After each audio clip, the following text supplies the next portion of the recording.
So 1991లోన India చాలా financial crisis అనేది face చేసింది. అరబ్ కంట్రీస్తో మనకి సరైన రిలేషన్స్ దెబ్బతినడం వల్ల కానీ, లేకపోతే యుఎస్ శాంక్షన్స్ వల్ల కానీ మనకి ఫారిన్ రిజర్వ్స్ అనేవి కంప్లీట్గా ఖర్చు అయిపోయాయి. ఇంకా 3 వీక్స్కి సంబంధించిన 3 వీక్స్కి ఖర్చు పెట్టగలిగిన ఫారిన్గా ఎక్స్చేంజ్ ఏదైతే ఉందో అది మాత్రమే ఉంది. సరే, మనకి ఫారిన్ ఎక్స్చేంజ్ ఎందుకు అంటే, నీకు నాకు ఫారిన్ ఎక్స్చేంజ్ అవసరం లేదు. మనం ఇండియా లోపల ఉంటున్నాం, మనకు కావాల్సినవి మనం షాప్కి వెళ్ళి ₹1 ఇచ్చేసి పర్చేస్ చేస్తున్నాం. కానీ మన ఇండియా 1991కి ముందు పెద్దగా ఇండస్ట్రియలైజేషన్ పెద్దగా జరగలేదు. మనకు కావాల్సినవి అన్నీ మన ఇండియాలోనే దొరికే. మన దగ్గర రిసోర్సెస్ ఉన్నాయి. మనకి కోల్ రిజర్వ్స్ ఉన్నాయి, ఆయిల్ రిజర్వ్స్ ఉన్నాయి, రైట్. మనకు కావాల్సిన మెటల్ని ఎక్స్ట్రాక్ట్ చేయడానికి ఏదైతే మినరల్స్ కావాలో అవన్నీ రిసోర్సెస్ ఉన్నాయి. కానీ వాటిని ఎక్స్ట్రాక్ట్ చేయడానికి కావాల్సిన క్యాపిటల్ లేదు మనకి. వాటంతటా అవే మారిపోవు కదా. రా మెటీరియల్స్ నుంచి స్టీల్ గానో, లేకపోతే రా మెటీరియల్ నుంచి కాపర్ గానో వాటంతటా అవి మారవు. దాన్ని ఎక్స్ట్రాక్షన్, అసలు ముందు రిజర్వ్స్ ఎక్కడున్నాయి ఫైండ్ అవుట్ చేయాలి, ఎక్స్ప్లోరేషన్ జరగాలి, దానికి ఖర్చు అవుతుంది. ఎక్స్ప్లోరేషన్ జరిగిన తర్వాత అక్కడ వాటిని ఎక్స్ట్రాక్ట్ చేయడం కోసం క్యాపిటల్ కావాలి, మనుషులు కావాలి. ఆ ఎక్స్ట్రాక్ట్ చేసింది రిఫైన్ చేసి ఫైనల్ ప్రొడక్ట్గా రావడం కోసం ఫ్యాక్టరీస్ రావాలి. ఆ ఫ్యాక్టరీస్ కట్టాలంటే డబ్బులు కావాలి. సో మరి ఒకప్పుడు మన దగ్గర అంత డబ్బు లేదు. అన్నీ ఇంపోర్ట్ చేసుకునేవాళ్ళం. పెట్రోలియం ప్రొడక్ట్స్ ఇంపోర్ట్ చేసుకునేవాళ్ళం, స్టీల్ ఇంపోర్ట్ చేసుకునేవాళ్ళం, ఫెర్టిలైజర్స్ ఇంపోర్ట్ చేసుకునేవాళ్ళం, అన్నీ ఇంపోర్ట్ చేసుకునేవాళ్ళం. సో ఎప్పుడైతే మనం ఇంపోర్ట్ చేసుకుంటున్నాం, మరి మనం ఏ కంట్రీ నుంచి ఇంపోర్ట్ చేసుకుంటున్నాం ఆ కంట్రీకి మన ఇండియన్ రూపీస్ ఇస్తే ఒప్పుకోదు. సో గ్లోబల్ యాక్సెప్టబిలిటీ ఎక్కువ డాలర్కి ఉంది, లేకపోతే పౌండ్, బ్రిటన్ పౌండ్కి ఉంది. సో మనం ఆ కరెన్సీలోనే పే చేయాలి. సో మరి మనకి ఫారిన్ కరెన్సీ ఎక్కడ వస్తుంది? మనం మన ఇండియాలో తయారు చేసిన వాటిని ఎక్స్పోర్ట్ చేస్తే మనకు కొంత ఫారిన్ కరెన్సీ వస్తుంది. ఆ ఫారిన్ కరెన్సీని మనం ఇంపోర్ట్స్ కోసం వాడాలి. సో 1991లో మన foreign currency reserves almost all అడుగంటే. సో అటువంటిప్పుడు మళ్ళీ మన దగ్గర ఉన్న గోల్డ్ అంతా తీసుకెళ్ళి వరల్డ్ బ్యాంక్లో తాకట్టు పెట్టుకొని ఫారిన్ ఎక్స్చేంజ్ రిజర్వ్స్ తెచ్చుకున్నాం. ఇలా ఎన్నాళ్ళు అవి కూడా అయిపోతాయి. తాకట్టు పెట్టి తెచ్చుకుని ఫారిన్ ఎక్స్చేంజ్ కూడా అయిపోతుంది. మరి ఆ తర్వాత ఏంటి? సో అక్కడ మనకి రిజల్యూషన్స్ కావాల్సి వచ్చింది, న్యూ రిజల్యూషన్స్. సో అప్పుడు మనకి వచ్చింది ఇండస్ట్రియల్ పాలసీ 1991లో. Liberalisation, privatisation, globalisation, LPG, PV Narasimha Rao హయాంలో, రైట్. ఈ ఎల్పిజి ఏదైతే ఉందో, లిబరలైజేషన్, ప్రైవేటైజేషన్, గ్లోబలైజేషన్లో భాగంగా వచ్చిన ఇండస్ట్రియల్ పాలసీ 1991 పాలసీ. సో ఈ 1991 పాలసీ ఏంటి అంటే, సో అప్పటికే మనం కొంత ఇండస్ట్రియల్గా ఎదిగాం, గ్రో అయ్యాం. సో ఇప్పుడు ఆ గెయిన్స్ని ఇంకా తొందరగా స్ప్రెడ్ చేయడం. So build on the gains already achieved by the industrial sector, right. అలాగే 1991 దాకా మనకి కొంత ఇండస్ట్రియలైజేషన్ జరిగింది, కానీ కొన్ని ఏరియాస్లో మాత్రమే కాన్సన్ట్రేట్ అయ్యి ఉంది. సో అటు గుజరాత్ కానివ్వండి, లేకపోతే ఇటు తమిళనాడులో కోయంబత్తూర్ సైడ్ కానివ్వండి, లేకపోతే వెస్ట్ బెంగాల్ కలకత్తా సైడ్ కానివ్వండి, ఇండస్ట్రియలైజేషన్ అనేది most of the industrialization only ఆ ఏరియాస్లోనే జరిగింది. మిగతా ఏరియాస్లో పెద్దగా ఇండస్ట్రియలైజేషన్ జరగల. ఇంబ్యాలెన్సెస్ ఉన్నాయి, రీజనల్ ఇంబ్యాలెన్సెస్ ఉన్నాయి. సో ఆ రీజనల్ ఇంబ్యాలెన్సెస్ని కరెక్ట్ చేయడం, రైట్. అలాగే సస్టైనబుల్ గ్రోత్. సో అంటే ఇప్పుడు ఉన్న రిసోర్సెస్ అన్ని తొందరగా ఎక్స్ట్రాక్ట్ చేసేద్దాం, తొందరగా తవ్వేసి తీసేద్దాం అన్నప్పుడు, మరి ఇప్పుడు అన్ని బెనిఫిట్స్ నువ్వే ఎంజాయ్ చేసేస్తే మరి ఫ్యూచర్ బెనిఫిట్స్ ఎలాగా? ఫ్యూచర్ జనరేషన్ బెనిఫిట్స్ ఎలాగా? So sustainable growth. So growth అనేది ఓవర్ ఏ పీరియడ్ సస్టైన్ అవ్వాలి. ఈ సంవత్సరం 9% గ్రోత్ ఉందనుకో, నెక్స్ట్ ఇయర్ 10, ఆ తర్వాత 10.5, అలా ప్రతి జనరేషను ఆ గ్రోత్ యొక్క బెనిఫిట్స్ని ఎంజాయ్ చేయాలి. సో సస్టైనబుల్ గ్రోత్ ఉండాలి. అంటే అలాగే ప్రొడక్టివిటీ పెంచాలి అంటే ఎంప్లాయీస్ కానివ్వండి, రిసోర్సెస్ కానివ్వండి, వేస్టేజ్ తగ్గించి వాళ్ళ యొక్క ప్రొడక్టివిటీని పెంచాలి. అలాగే ఎంప్లాయ్మెంట్ ఆపర్చునిటీస్ పెంచాలి అనేది ఆబ్జెక్టివ్. అలాగే technological dynamism and international competitiveness. So టెక్నాలజికల్గా మనం ట్రెండ్స్ని ఫాలో అవుతూ టెక్నాలజీ తొందరగా ఇంప్రూవ్ చేసుకోవాలి. అలాగే ఇంటర్నేషనల్ కంపెనీస్ అన్నిటికీ కూడా కాంపిటేటివ్గా ఎదగాలి అనేది ఆబ్జెక్టివ్. 1991కి సంబంధించిన ఇండస్ట్రియల్ పాలసీ ఆబ్జెక్టివ్స్ అవి. సో మరి వాటి ఫీచర్స్ ఏంటి అంటే, అందులో ఫస్ట్ ఫీచర్ లైసెన్సింగ్. ఒకప్పుడు ఏ ఇండస్ట్రీ పెట్టాలన్నా లైసెన్సెస్ తెచ్చుకోవాలంటే ఇప్పుడు నేను ఎక్కడో కన్యాకుమారిలో లేకపోతే మనం విజయవాడలోనో ఏదో ఇండస్ట్రీ పెడదాం అనుకుంటున్నాం అనుకోండి, ఆల్ ది వే నువ్వు ఢిల్లీ పరిగెత్తాలి.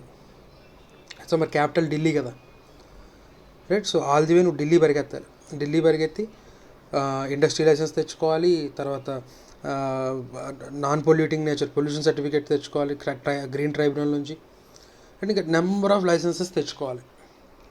అవన్నీ తెచ్చుకుంటే కానీ నువ్వు ఇండస్ట్రీ పెట్టలేవు. ఇక్కడ మళ్ళీ స్టేట్ గవర్నమెంట్కి సంబంధించిన కొన్ని ఫార్మాలిటీస్ ఇవన్నీ ఫుల్ఫిల్ చేసుకోవాలి. సో ఈ లైసెన్సింగ్ పాలసీ అనే దానివల్ల ఎవడైనా ఒక ఇండస్ట్రీ పెడదామని వస్తే 3 నుంచి 4 సంవత్సరాలు తిరగడమే సరిపోయేది ఒక డిపార్ట్మెంట్ నుంచి ఇంకో డిపార్ట్మెంట్కి. సో ఇది ఇండస్ట్రియలైజేషన్కి అడ్డుగా ఉంది. ఒకవేళ ఎవరైనా ఇండస్ట్రీ ఇండియాలో పెడదామని వచ్చినా సరే సగానికి సగం మంది సగం ప్రాసెస్లో ఆపేసి వెళ్ళిపోతున్నారు అనేది ఐడెంటిఫై చేసి డీలైసెన్సింగ్ చేద్దాము కొన్ని ఇండస్ట్రీస్కి అని చెప్పి, అందులో ఫస్ట్ది abolition of licensing. So abolition of licensing కంప్లీట్గా లైసెన్సింగ్ అనేది తీసేసామనుకోండి, రైట్, యూట్యూబ్లో చూసుకొని లేదా చూసుకొని బాంబులు తయారు చేయడాలు, రైట్, ఇలాంటివన్నీ తయారు చేయడం మొదలు పెడతారు. సో అందుకని కొన్ని ఇండస్ట్రీస్కి అలా లైసెన్సింగ్ ఖచ్చితంగా తీసుకోవాలి. కొన్ని ఇండస్ట్రీస్ని ఆ లైసెన్సింగ్ నుంచి తీసేశారు.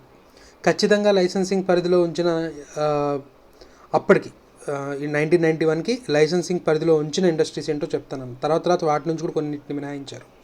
సో 1991కి ఖచ్చితంగా లైసెన్స్ తీసుకోవాల్సిన ఇండస్ట్రీస్ లిస్ట్ ఏంటంటే coal, petroleum, motor cars, alcohol beverage, cigars, industrial explosives, hazardous chemicals.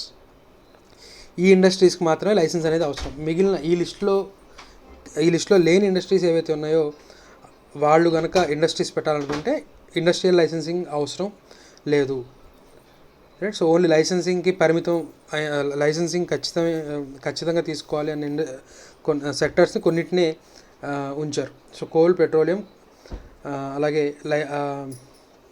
Motor cars, alcohol beverage, cigars, industrial explosives, hazardous chemicals, వీటికి మాత్రమే లైసెన్స్ అనేది అవసరం, రైట్. మిగిలిన వాటికి లైసెన్సింగ్ అనేది తీసేశారు. Next reservation for public sector. So public sector అంటే nothing but ఏ కంపెనీలో అయితే మోర్ దాన్ 51% సెంట్రల్ గవర్నమెంట్ కానీ స్టేట్ గవర్నమెంట్ కానీ షేర్స్ ఓన్ చేస్తుందో వాటిని పబ్లిక్ సెక్టర్ ఇండస్ట్రీస్ అంటారు నాన్న. సో ఇంతకుముందు చాలా ఇండస్ట్రీస్ పబ్లిక్ సెక్టర్స్కి మాత్రమే రిజర్వ్ అయ్యి ఉండేవి. అంటే ఆ పర్టికులర్ ఏరియాలో బిజినెస్ చేయాలి అంటే, లేకపోతే ఫ్యాక్టరీ కన్స్ట్రక్ట్ చేయాలంటే ఓన్లీ పబ్లిక్ సెక్టర్కి మాత్రమే రిజర్వ్డ్. మిగతా వాళ్ళు ఆ ఇండస్ట్రీ పెట్టడానికి కుదరదు, ఎందుకంటే it is reserved for public sector. So ఇలాంటిది ఎందుకు పెట్టారు సార్? ఓన్లీ పబ్లిక్ సెక్టరే అంటే గవర్నమెంటే ఆ బిజినెస్ చేయాలి, మిగతా వాళ్ళు ఎందుకు చేయకూడదు అని పెట్టారు అంటే కమ్యూనిస్ట్ ప్రభావం నాన్న. సో అప్పట్లో మనం అటు కంప్లీట్గా క్యాపిటలిస్టు కాదు, ఇటు కంప్లీట్గా సోషలిస్ట్ కాకుండా రెండిటి యొక్క బెనిఫిట్స్ని తీసుకొని మిక్స్డ్ ఎకానమీ అనే దాంట్లో తీసుకొచ్చాం. సో ఎప్పుడైతే కొన్ని స్టీల్ కానీ ఇలాంటి సిమెంట్ కానీ ఇలాంటివి ప్రైవేట్ సెక్టర్లో కనుక వస్తే వాళ్ళు ఎక్కువ ప్రాఫిట్లు వేసుకొని అమ్మేస్తారు, ప్రజల్ని దోచేస్తారు అన్న ఉద్దేశంలో ఏంటంటే అప్పట్లో మనకి కమ్యూనిస్ట్ పార్టీ ప్రభావం ఎక్కువ ఉండేది. సో దట్ ప్రతిదీ గవర్నమెంటే టేకప్ చేయాలి, ఏ ఇండస్ట్రీ అయినా సరే గవర్నమెంటే నిర్వహించాలి, గవర్నమెంటే సేల్ చేయాలి, ఒక నామినల్ ప్రాఫిట్ వేసుకొని అనే ఒక నోషన్ ఉండేది. కానీ మరి మన గవర్నమెంట్ దగ్గర డబ్బులు ఫ్యాక్టరీలు పెట్టడానికి, సో అమ్మ పెట్టదు అడుక్కునేది టైప్లో గవర్నమెంట్ దగ్గర ఫ్యాక్టరీలు పెట్టడానికి డబ్బులు లేవు. ఎవరైనా డబ్బులు ఉండి ఫ్యాక్టరీలు పెడతామంటే no, this sector is only reserved for public sector అని చెప్పి ఉండేది. సో అసలు మొత్తం ముందు ప్రజల్ని దోపిడీ చేయడం తర్వాత సంగతి, ముందు ప్రజలకు కావాల్సిన నెసెసిటీస్ ఏవి దొరకట్లా. సో ఇదొక కన్స్టెంట్గా చూసి పబ్లిక్ సెక్టర్కే రిజర్వ్ అయ్యి ఉన్న ఇండస్ట్రీస్ ఏవైతే ఉన్నాయో వాటిని లిస్ట్ని తగ్గించారు నాన్న. సో ఇప్పుడు ఇప్పుడు ఏవైతే చెప్పబోతున్నావో అవి మాత్రమే రిజర్వ్డ్ ఫర్ పబ్లిక్ సెక్టర్ ఆ టైంకి. మిగిలిన సెక్టర్స్ అన్నిటిని కూడా ఫ్రీ చేశారు. ఎవరికైనా ఇంట్రెస్ట్ ఉంటే ప్రైవేట్ సెక్టర్లో వాళ్ళు వచ్చి బిజినెస్ అనేది స్టార్ట్ చేసుకోవచ్చు. సో ఓన్లీ రిజర్వ్డ్ ఫర్ 1991 టైంకి రిజర్వ్డ్ ఫర్ పబ్లిక్ సెక్టర్ ఏమేమి ఉన్నాయంటే అమ్యునేషన్, బుల్లెట్స్ కానివ్వండి, లేకపోతే ఎక్స్ప్లోజివ్స్ కానివ్వండి, సో ఇలాంటి అమ్యునేషన్, డిఫెన్స్ ఎక్విప్మెంట్, అలాగే atomic energy, mineral oils, railway transport, ఇవి మాత్రమే పబ్లిక్ సెక్టర్కి రిజర్వ్డ్, రైట్.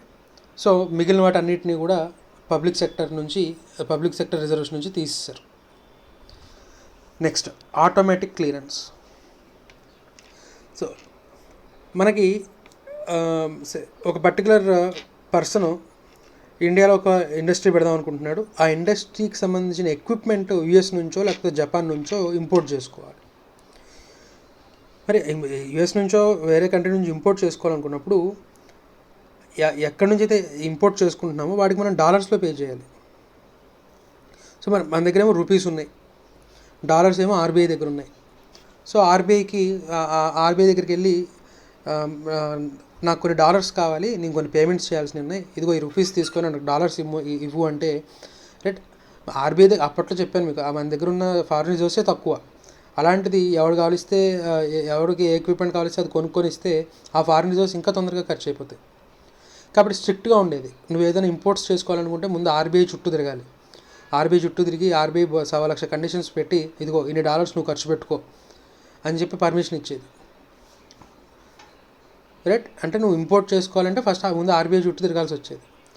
సో ముందు దాన్ని 1991 పాలసీలో భాగంగా ఆటోమేటిక్ క్లియరెన్స్ అంటే ఒక లిమిట్ పెట్టి ఆ లిమిట్ లోపు నువ్వు మా దగ్గరికి ఏం పర్మిషన్ తీసుకుని అవసరం లేదు, నువ్వు డైరెక్ట్గా ఆర్డర్ ప్లేస్ చేసుకో, షిప్మెంట్ రాగానే వాళ్ళకి ఇవ్వాల్సిన పేమెంట్ వాళ్ళకి ఇచ్చేసాయి డాలర్స్లో. దానికి మళ్ళీ మా పర్మిషన్ అవసరంలా. నీ లోకల్ బ్యాంక్లో ఫారిన్ ఎక్స్చేంజ్ కన్వర్టబిలిటీ ఉంటుంది. సో నువ్వు నీ బ్యాంకర్కి రూపీస్ డిపాజిట్ చేసేసి నీ బ్యాంకర్ నీ వెండర్కి ఎవడైతే ఉన్నాడో వాడికి డాలర్స్లో డబ్బులు ట్రాన్స్ఫర్ చేసేస్తాడు. మా పర్మిషన్ అవసరంలా. ఒక లిమిట్ పెట్టారు.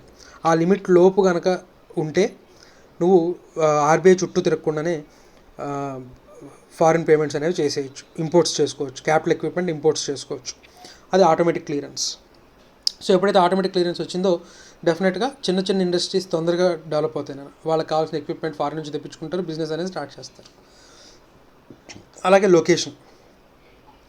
సో 10 lakhs లోపు పాపులేషన్ ఉన్న ఏరియాస్ ఏవైతే ఉన్నాయో వాటిలో ఇండస్ట్రీస్ అంటే నాన్ పొల్యూటింగ్ ఇండస్ట్రీస్ కనుక పెట్టుకోవాలనుకుంటే పర్మిషన్స్ ఏమీ అవసరం లేదు. ఒకవేళ 10 lakhs దాటి ఉన్న సిటీలో నువ్వు బిజినెస్ పెడదాం అనుకుంటే, ఏదైనా ఇండస్ట్రీ పెడదాం అనుకుంటే ఆ సిటీ లిమిట్స్కి 25 kilometers అవతల వెళ్ళి బిజినెస్ పెట్టుకుంటే రైట్ నీకు మళ్ళీ ఎటువంటి పర్మిషన్ అవసరం లేదు. రైట్. మళ్ళీ అవి non polluting non hazardous industries అయితేనా right. So location policy. So నువ్వు మళ్ళీ సెపరేట్ పర్మిషన్స్ ఏం అవసరం లేదు. 10 lakhs లోపు సిటీలో నువ్వు ఏదైనా ఇండస్ట్రీ పెట్టాలనుకున్నా, లేదా 10 lakhs పాపులేషన్ దాటి ఉన్న సిటీ అవుట్స్కట్స్ అంటే 25 kilometers దాటి బిజినెస్ పెట్టుకోవాలనుకున్నా కూడా రైట్ ఎటువంటి ఇండస్ట్రియల్ పర్మిషన్స్ కూడా అవసరం లేదు, ఇండస్ట్రియల్ క్లియరెన్సెస్ కూడా ఏమీ అవసరం లేదు. Next, abolition of convertibility class. So ఇండియాలో బిజినెస్ ఏదైనా ఇండస్ట్రీ పెట్టాలనుకున్నా, ఏదైనా బిజినెస్ పెట్టాలన్నా కొంత మొత్తం అందరి దగ్గర బిజినెస్ పెట్టేవాడి దగ్గర పూర్తిగా డబ్బులు ఉండవు రైట్. సో 100 రూపాయలు అవసరం అయితే ఒక 20 rupees వాడి దగ్గర ఉంటే మిగిలిన 80 rupees లోన్స్ రూపంలో తీసుకుంటాడు. సో ఆ లోన్స్ ఎక్కువగా ఇచ్చే పబ్లిక్ ఫైనాన్షియల్ ఇన్స్టిట్యూషన్స్ మనకి ఐడిబిఐ కానివ్వండి, ఐసిఐసిఐ కానివ్వండి, లేదా డిఫరెంట్ బ్యాంక్స్ కానివ్వండి రైట్, ఐఎఫ్సిఐ ఇలాంటి డిఫరెంట్ ఇన్స్టిట్యూషనల్ లెండర్స్ ఉన్నారు. వాళ్ళు లోన్స్ ఇస్తారు. సో 1991కు ముందు ఎలా ఉండేది అంటే కనుక నువ్వు లోన్స్ తీసుకున్న తర్వాత కొన్నాళ్ళ తర్వాత వాటిని ఈక్విటీగా మార్చేయాలి. కొన్నాళ్ళ కన్వర్టబుల్ డెట్ నుంచి నువ్వు తీసుకున్నదేమో అప్పు, కానీ ఆ అప్పుని మా పెట్టుబడిగా మార్చేయాలి, ఈక్విటీగా మార్చేయాలి అనే క్లాజ్ ఉండేది. సో ఆ క్లాజ్ వల్ల చాలామంది అప్పు తీసుకునే వాళ్ళు కాదు నాన్న, అవసరం ఉండి కూడా, అంటే బిజినెస్ని ఎక్స్పాండ్ చేద్దామని ఉన్నా కూడా డిమాండ్ బాగా ఉంది మన గూడ్స్కి, ఇంకా మనం ఎక్స్పాండ్ చేద్దాం అనుకున్నా కూడా లోన్ కోసం వెళ్తే ఎక్కడ వాడు మళ్ళీ మన బిజినెస్లో అప్పు ఇచ్చినట్టే ఇచ్చి తర్వాత బిజినెస్లో వాటా అడిగాడు అనుకోండి, అప్పు తీసుకున్నాం, వడ్డీ కట్టినాళ్ళు వడ్డీ కడతాం, మన చేతిలో డబ్బులు ఉంటే అప్పు తీర్చేసి రామ్ చెప్పేస్తాం. అలా కాకుండా అప్పు ఇచ్చినవాడు వడ్డీ తిన్నాళ్ళు తిని రైట్ ఇప్పుడు నీ బిజినెస్ చాలా బాగా ఎదిగింది, నాకు ఇప్పటి నుంచి వడ్డీ కాదు వాటా కావాలి అన్నాడు అనుకోండి, ఎలా ఉంటుంది? సో అందుకని ఇలాంటి క్లాజ్కి భయపడి, సో ఇలాంటి కన్వర్టబిలిటీ క్లాజ్కి భయపడి రైట్ చాలామంది బిజినెస్లని ఎక్స్పాండ్ చేసేవాళ్ళు కాదు. సో అందువల్ల ఆ కన్వర్టబిలిటీ క్లాజ్ని కూడా తీసేశారు. 1991 పాలసీలో ఏం చేశారు అంటే ఆ కన్వర్టబిలిటీ క్లాజ్ని కూడా తీసేశారు. Abolition of convertibility clause. So ఇక్కడికి డీలైసెన్స్కి సంబంధించిన సైడ్ హెడింగ్స్ అయ్యాయి. నెక్స్ట్ది ఫారిన్ ఇన్వెస్ట్మెంట్ పాలసీ.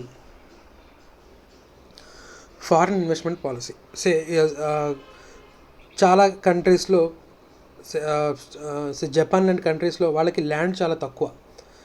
కానీ వాళ్ళ దగ్గర ఉన్న టెక్నాలజీ అండ్ వాళ్ళ కంట్రీలో ప్రొడ్యూస్ అయ్యే గూడ్స్కి డిమాండ్ వరల్డ్ వైడ్గా ఉంది.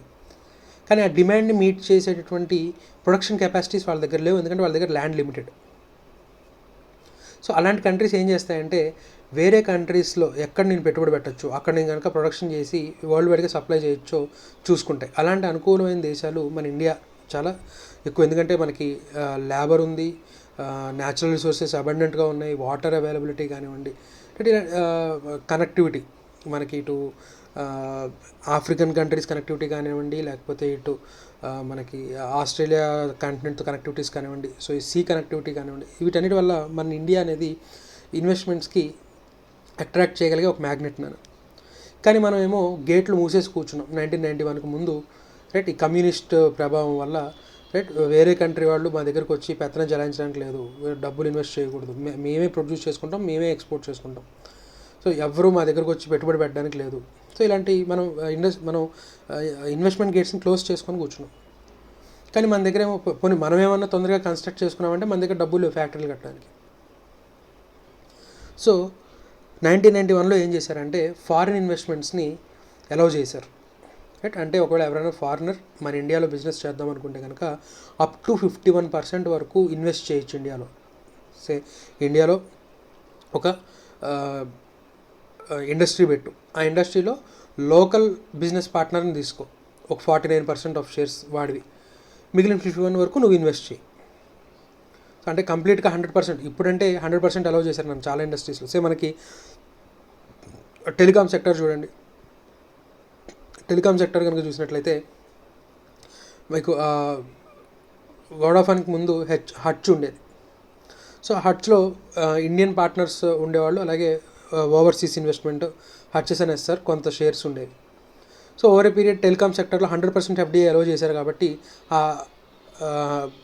ఈ వోడాఫోన్ అనేది కంప్లీట్గా వాళ్ళందరినీ, వోడాఫోన్ అనేది యూకే కంపెనీ, ఆ యూకే కంపెనీ ఏం చేసింది, ఇండియన్ ఇన్వెస్టర్స్ అందరినీ, ర్యాన్ బ్యాక్సీ కానివ్వండి, వీళ్ళందరి దగ్గర నుంచి షేర్స్ కొనేసుకొని 100% వోడాఫోన్ అయిపోయింది,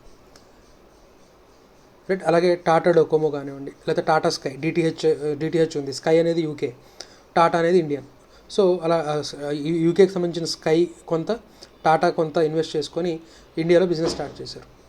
సో అలాగా వేరే కంట్రీకి సంబంధించిన ఇన్వెస్టర్స్ వచ్చి ఇండియాలో బిజినెస్ చేయడానికి వెసులుబాటు కల్పించారు. దాన్ని ఎఫ్డిఐ అంటాం, ఫారిన్ డైరెక్ట్ ఇన్వెస్ట్మెంట్. సో ఆ ఫారిన్ డైరెక్ట్ ఇన్వెస్ట్మెంట్స్ ఏ సెక్టర్స్లో ప్రొహిబిట్ చేశారు అంటే రిటైల్ ట్రేడింగ్, అంటే మీరు ఇక్కడ రిలయన్స్ ఫ్రెష్ కానివ్వండి, లేకపోతే మోర్ కానివ్వండి, ఇలా రిటైల్ చైన్స్ ఉన్నాయి కదా, బిగ్ బజార్, ఇలాంటి వాటిలో ఎఫ్డిఐ అలౌ చేయాల, right. Next atomic energy, lottery business, gambling and betting, ఈ సెక్టర్స్లో ఎఫ్డిఐ అనేది జీరో అసలు, అంటే అలౌ చేయరు. కొన్ని సెక్టర్స్లో 26% అలౌ చేస్తారు, కొన్ని సెక్టర్స్లో 49% అలౌ చేస్తారు, కొన్ని సెక్టర్స్ 51, కొన్ని సెక్టర్స్ 76, కొన్ని సెక్టర్స్ 100. సో ఓవరాల్గా 1991 నుంచి మనం ఫారిన్ డైరెక్ట్ ఇన్వెస్ట్మెంట్ అనేది అలౌ చేసుకుంటూ వచ్చాం, right. Next foreign technology agreements. So foreign technology అగ్రిమెంట్స్లో వచ్చేసరికి మారుతి సుజుకి, మారుతి ఉద్యోగ్ లిమిటెడ్ అనేది ఇండియాకి సంబంధించిన కంపెనీ, సుజుకి అనేది జపాన్ కంపెనీ. సో మీరు టెక్నాలజీని ట్రాన్స్ఫర్ చేయండి, మీరు అక్కడ ఎక్కడో కార్లు తయారు చేసి ఇక్కడ మాకు అమ్మడం కాదు, ఆ టెక్నాలజీని ఇక్కడ ట్రాన్స్ఫర్ చేయండి. మారుతి ఉద్యోగ్ లిమిటెడ్ ఉంది కదా, దాంతో మీరు వచ్చి ఎక్విప్మెంట్ అంతా ఇక్కడ తీసుకురండి, ఇక్కడ తయారు చేయండి కార్లని, ఇక్కడ నుంచి సేల్ చేయండి. సో టెక్నాలజీని తీసుకురండి మా ఇండియాకి, తయారు చేసిన కార్లను కాదు, ఆ కార్లను తయారు చేసే టెక్నాలజీని తీసుకురండి. సో హీరో హోండా ఉంది, so Honda Japan, hero India. So ఎక్కడో తయారు చేసిన బైక్స్ మాకు అమ్మడం కాదు, ఆ బైక్స్ని తయారు చేసే టెక్నాలజీ ఇండియాకి తీసుకురండి, ఇండియాలో తయారు చేయండి. సో టెక్నాలజీ అగ్రిమెంట్స్ అనేవి కూడా జరిగాయి, ఫారిన్ టెక్నాలజీ అగ్రిమెంట్స్ అనే దాన్ని కూడా మనం ఇండియా అప్పుడు చాలా సీరియస్గా తీసుకుంది. Next public sector policy. Public sector ఏవైతే ఉందో కొన్ని ఇండస్ట్రీస్లో అసలు నువ్వు అలౌ చేయదు, పబ్లిక్ సెక్టర్ అసలు నువ్వు ఆ పర్టికులర్ సెక్టార్స్లోకి నువ్వు వెళ్ళొద్దు, ఓన్లీ ప్రైవేట్ వాళ్ళనే చూసుకొని అని చెప్పి పబ్లిక్ సెక్టర్ని కొన్ని ఇండస్ట్రీస్, కొన్ని సెక్టర్స్లోకి వెళ్లకుండా రెస్ట్రిక్షన్స్ పెట్టారు. సో దట్ ప్రైవేట్ వాళ్ళు, ఎప్పుడైతే పబ్లిక్ సెక్టర్ వచ్చిందో పబ్లిక్ సెక్టర్ ఏం చేస్తుందన్న, తయారు చేయడానికి అయినా ఖర్చు కంటే తక్కువకి సేల్ చేస్తుంది, ఎందుకంటే అది గవర్నమెంట్ కాబట్టి. గవర్నమెంట్ కంపెనీ ఇష్టం వచ్చినట్టుగా ప్రైసెస్ పెంచి సేల్ చేస్తే, రైట్, నెక్స్ట్ టైం ఆ ప్రభుత్వం ఉండదు. సో వాళ్ళ పొలిటికల్ ప్రెజర్స్కి భయపడి వాళ్ళు ఏం చేస్తారు, కావాలని తక్కువ రేటుకి సేల్ చేయడము, ఇలాంటివి ఉంటాయి. సో ఇండస్ట్రీలో కాంపిటేటివ్నెస్ అనేది పోతుంది. సో అందుకని కొన్ని ఇండస్ట్రీస్లో పబ్లిక్ సెక్టర్ రాదు అని చెప్పి ముందుగానే గవర్నమెంట్ చెప్పేస్తే ప్రైవేట్ ప్లేయర్స్ కొంచెం ధీమాగా ఇన్వెస్ట్మెంట్ చేస్తారు, ఎంప్లాయ్మెంట్ ఆపర్చునిటీస్ పెంచుతారు. సో అలా పబ్లిక్ సెక్టర్ని కొన్ని సెక్టర్స్లోకి ఎంటర్ అవ్వకుండా బ్యాన్ చేశారు. And at the same time BIFR, board for industrial and financial reconstruction అనేది ఏవైతే సిక్ పబ్లిక్ సెక్టర్ యూనిట్స్ ఏవైతే ఉన్నాయో ఆల్రెడీ అంటే ప్రజెంట్ ఆల్రెడీ రన్ అవుతున్న పబ్లిక్ సెక్టర్ ఇండస్ట్రీస్ ఏవైతే ఉన్నాయో వాటిలో సిక్ అంటే ఫైనాన్షియల్గా లాసెస్లో ఉన్న వాటిని ఏ విధంగా రివైవ్ చేయొచ్చు అనేది చూడడం కోసం ఆ ఒక బోర్డు అనేదాన్ని పెట్టారు నాన్న BIFR. నెక్స్ట్ MRTP యాక్ట్ నాన్న, డ్రాకోనియన్ యాక్ట్, చాలా దరిద్రమైన యాక్ట్ ఇది. కన్జ్యూమర్ని ప్రొటెక్ట్ చేయడానికి అని తయారు చేసిన యాక్ట్ కాస్త నాన్న కన్జ్యూమర్కి డిట్రమెంటల్గా మారింది. MRTP act, monopoly restrictive trade practices. So monopoly houses లేదా మోనోపోలీ ఎప్పుడైతే మోనోపోలీ ఉందో వాడు ఇష్టం వచ్చినట్టు ప్రైసెస్ ఛార్జ్ చేస్తాడు. ఎందుకంటే ఒకటే సెల్లర్ ఉన్నాడు, ఒకటే తయారు చేసేవాడు ఉన్నాడు, వాడు ఇష్టం వచ్చినట్టు దోచేయచ్చు. సో అలాగ మోనోపోలీ రాకుండా లేదా మోనోపోలీ ట్రేడ్ ప్రాక్టీసెస్ని అడ్డుకోవడానికి అని తీసుకొచ్చిన MRTP యాక్ట్ ఏదైతే ఉందో అది కన్జ్యూమర్కి కావాల్సిన గూడ్స్ దొరకనివ్వకుండా చేసినటువంటి యాక్ట్ అనేది. సో అంటే నువ్వు ఎవడైనా ఇండస్ట్రీ కనుక పెడితే ఆ ఇండస్ట్రీ సంవత్సరానికి ఎన్ని గూడ్స్ తయారు చేయాలో కూడా గవర్నమెంటే చెప్తుంది. అంతకు మించి తయారు చేస్తే వాళ్ళ మీద క్రిమినల్ కేసెస్ పెడుతుంది. సో మనకి ఒకప్పుడు చేతక్ స్కూటర్ చాలా హైలీ డిమాండెడ్ ఉన్న స్కూటర్ నాన్న. అంత డిమాండ్ ఉండి కూడా చేతక్ కంపెనీ అరౌండ్ ఒక 10 years దాకా ప్రొడక్షను చాలా లిమిటెడ్గా చేసుకుంది. ఎందుకంటే ఆ లిమిట్ కనుక దాటితే మళ్ళీ వాటి మీద కేసెస్, వాళ్ళ ఎక్స్ప్లెనేషన్లు, వాళ్ళ మీద డిఫరెంట్ కేసెస్, వీటికి భయపడి చాన్నాళ్ళు ప్రొడక్షన్ అనేది పెంచలా. వెయిటింగ్ లిస్ట్ ఏమో 20 years కూడా వెళ్ళిపోయింది. అంటే అడ్వాన్స్ స్కూటర్ కావాల్సిన వాళ్ళు డబ్బులు కట్టేశారు, డిస్ట్రిబ్యూటర్స్కి డబ్బులు కట్టేసి వెయిటింగ్ లిస్ట్లో ఉన్నారు. ఆ వెయిటింగ్ లిస్ట్ 20 yearsకి వెళ్ళిపోయింది. అప్పట్లో ఒక జోక్ కూడా ఉండేది, ఇప్పుడు కనుక స్కూటర్ బుక్ చేస్తే కూతురు పెళ్లి టైంకి స్కూటర్ వస్తుంది, అల్లుడికి గిఫ్ట్గా ఇవ్వచ్చు అని. సో అంత డిమాండ్ ఉన్నా కూడా వాళ్ళు ప్రొడక్షన్ పెంచకపోవడానికి కారణం ఏంటంటే ఎన్ని లెవెల్ ఆఫ్ యూనిట్స్ ప్రొడ్యూస్ చేయాలో కూడా గవర్నమెంటే చెప్తుంది. సో అక్కడేమో మరి డిమాండ్ ఉంది, డిమాండ్కి తగ్గ ప్రొడక్షన్ కనుక చేయగలిగితే అందరికీ స్కూటర్లు దొరికితే ఆ black market, scooters black market, ఎవరికైతే స్కూటర్ వచ్చినా వాడు బ్లాక్ మార్కెట్లో అమ్ముకునేవాడు డబల్ రేట్కి. సో మరి అక్కడ కన్జ్యూమర్ మోసపోయాడు కదా. సో ఇండస్ట్రియలిస్ట్స్ డిమాండ్ ఉన్నా కూడా ప్రొడ్యూస్ చేసేవాళ్ళు కాదు ఈ MRTP యాక్ట్కి భయపడి.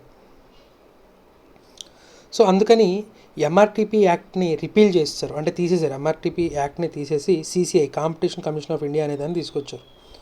సో ఇప్పుడు కాంపిటీషన్ కమిషన్ ఆఫ్ ఇండియా ఏం చేస్తుంది, ఓన్లీ ఒకవేళ కన్జ్యూమర్ ఎక్కడైనా మోసపోతున్నాడా, లేకపోతే ఈ ఇండస్ట్రియల్ హౌసెస్ అన్నీ కలిపి రిగ్గింగ్ ఏమైనా చేస్తున్నాయా, ప్రైస్ రిగ్గింగ్ ఏమైనా చేస్తున్నాయా. సో సిమెంట్ ఫ్యాక్టరీస్ మీద ఫ్రీక్వెంట్గా ఫైన్ పడుతూ ఉంటుంది నా. ఈ సిమెంట్ కంపెనీస్ అన్నీ కలిసి మార్కెట్లో సప్లైని తీసుకెళ్లకుండా వాళ్ళ వేర్ హౌస్లో ఉంచేసుకొని ప్రైసెస్ పెరిగేలాగా చేసి ఆ ఎక్కువ ప్రైసెస్కి సిమెంట్ని సేల్ చేస్తూ ఉంటారు. వాళ్ళ దగ్గర ఆల్రెడీ ప్రొడ్యూస్ అయింది కనుక మార్కెట్లోకి రిలీజ్ చేస్తే ప్రైస్ తగ్గుద్ది. ఎందుకంటే డిమాండ్కి తగ్గ సప్లై ఉన్నప్పుడు డెఫినెట్గా ప్రైస్ తగ్గుతుంది. కానీ వాళ్ళు డిమాండ్కి తగ్గ సప్లై లేకుండా అందరూ సప్లైని దాచేస్తారు.